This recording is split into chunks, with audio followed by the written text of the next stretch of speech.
think we all know China loves to survey and watch over its people to make sure that they're acting as good citizens of the Communist Party of China. And so this next clip is a good segue to kind of raise a little bit of concern that there's always some repercussions. There's always trade-offs. We can go too far.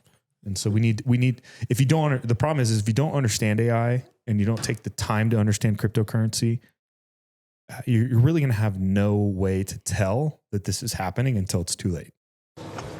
Well, let's see how long it takes you to find me. Thank you very much. Let's go. 可以追溯到说，出现每一张脸都可以对应说他的身份证，以及他所经过，比方说在过去1周，我们回溯他的行经路程，我们也做了像人和车的匹配。那同时在人上匹配，还包括亲属关系匹配，然后是你经常接触人员之间匹配。就是当摄像机布到或者我们传感器布到一定密度的时候，其实我们会经常知道你跟谁经常在一起。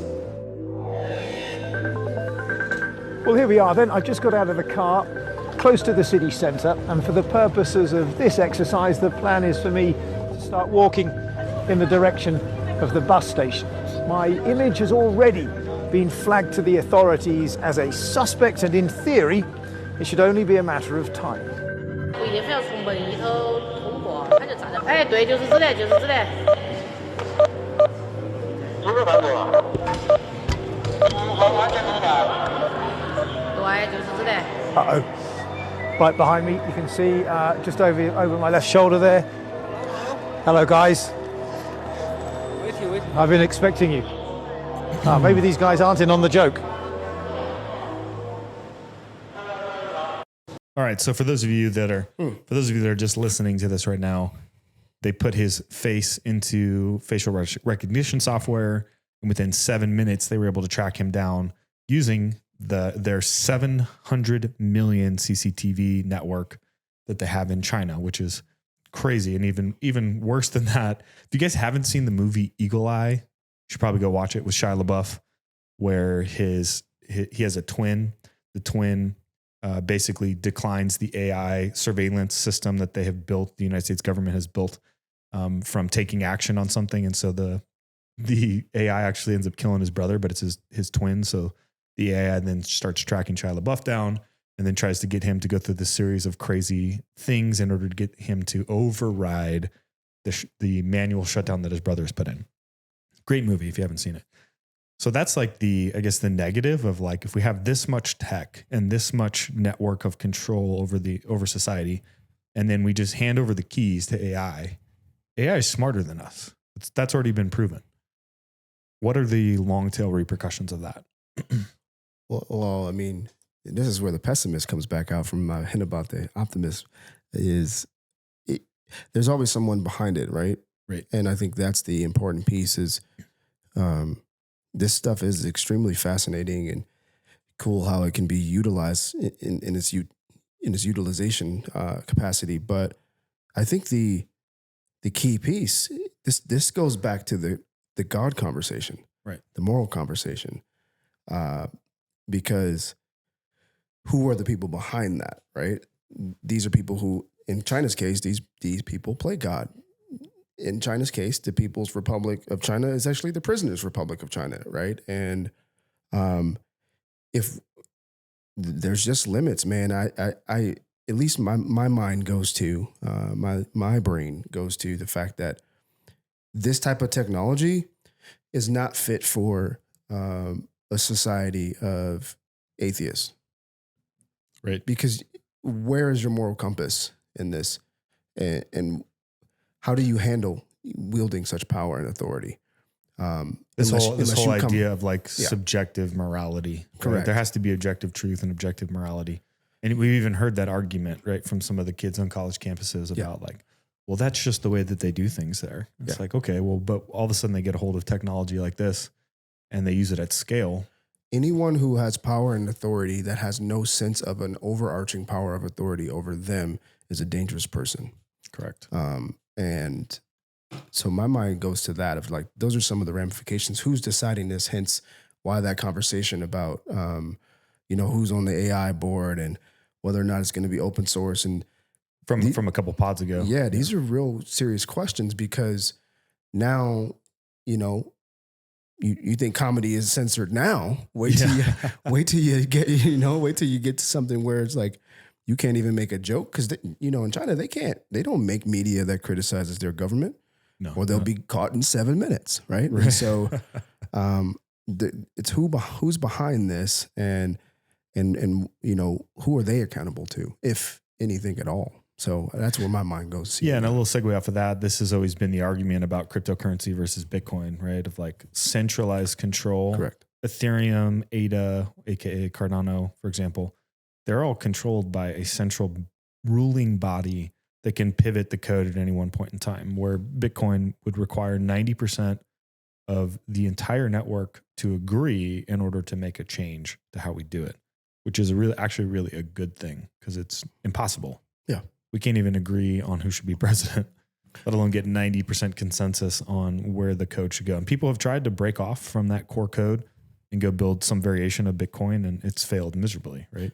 Dude, it's without sidetracking the pod today, guys. When we think about power, we think about influence, we think about freedom, the ability to act as one's own personal arbiter of like choice and things, or on behalf, it requires morality. It requires it's only fit for a moral person, right? Because there's limits to that which you can go until you actually go into tyranny and bondage and every other thing. And so that's why a lot of the laws that exist for a reason, is to keep that moral line or hold that moral line. So the moment we start saying like, hey, do whatever you want with drugs, you start to see the downward spiral of people in society who can't actually control themselves. Yeah. I mean, this is a side note. And like I said, I'm not going to sidetrack the pod, but if you look at some of the founding writers of our nation, one of the things they point out is that the freedom, the liberty that we have versus the liberty that we have, I'm going to call it the freedom we have today, the things that we enjoy, these concepts, these notions like, oh, I'm going to have artificial intelligence take us to the moon and do all these other things. But we don't really fathom the consequence because we live in an environment where we don't even have to entertain that notion. But that type of freedom, that type of liberty is only fit for a moral people, a religious people, so to speak, right, that have that compass. Because, again, there's a task force behind all of that technology in China. Well, so can AI have that discretion, right? So in the movie Eagle Eye, in the movie Eagle Eye, that's exactly what happens. Is they override the AI because the AI was trying to determine this bad guy and if they should actually fire this missile into this crowd to take out this known head of a terrorist organization. They override it. Yeah. And it ends up killing a bunch of effectively innocent people who were really just celebrating the burial of somebody who had passed away. And so the AI gets pissed, and its whole mission is actually to try to go now take out the US government strategically by overriding the system and having them essentially taken out by putting people in the same situation that they put Shia LaBeouf in to basically go do things that they don't necessarily want to do. Dude, this is going to get me fired up because this is why some of this, the culture that we live in where it's so anti-faith is so bad, because when you are God, when you get to play God, and all of us get to play God, bad things happen. Right.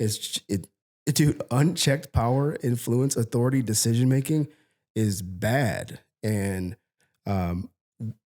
culturally, we just live it, we embody it, we do it. So we don't even realize that it's happening on higher levels because we're so busy living out that very same reality as faithless people. And then you're going to realize it's too late, And just because you can doesn't mean you should. Yeah. And that's the question, I think, of what the crux in the road that we need to cross. Now, I would say that the wave of AI is happening and there's really no way to stop it. Facts. And so now it's hard to defeat an enemy you don't understand. And so you need to get up to speed. And for all the entrepreneurs that are listening to this is why we do this. You need to get up to speed on crypto. You need to get up to speed on Bitcoin. You need to get up to speed on AI. You need to understand how that's going to infiltrate the economy, politics, media, your business. If you intend on making it in the next era, if you intend on effectively not turning into a eagle eye situation. Yeah. Right. Do you? I guess in my mind, I think like a great conversation starter is like, is there going to be a president of AI? I don't think there ever will be, but I think the implication there is that's the kind of conversation we have to introduce into our sort of verbal lexicon of like, is there going to be someone is Sam Altman going to be the president of AI? Yeah. Like, I don't know. I doubt it. Right. But you can very easily go to that type of route if you don't have these conversations, if we're not thinking about that, if we're not paying attention. It's just like, I just get to enjoy this. And that's ultimately, honestly, in my opinion, too much for one person to ultimately have control over, right? It's very similar to like how the church is structured, right? Yeah. In those church structures where you have one person at the top who makes all the decisions, that usually doesn't end well. So they set up a governing body that kind of surrounds some person that's kind of the leader of that, but they ultimately don't have decision-making control. It's the governing body, or what they would call the elders of the church that ultimately. Well, and even that, man, like even to the church's fault, that's off too. If you look at scripture, like the one, we know the one authority, and like, unless that person is operating, actually, let me stop. Cause I'm about to turn this into the Sunday sermon with Pastor D. But it is that, what helps people understand these things is taking kind of like parallel structures and showing them. Most people don't think in first principles. So we need to show them some sort of parallel example of where this could go really, really wrong. Yeah. But ultimately, at the end of the day, if you're talking about influence, if you're talking about freedom, authority, power, decision-making, governance, self, right to choose, all of these things, they beg the question of, are you morally capable of handling such autonomy?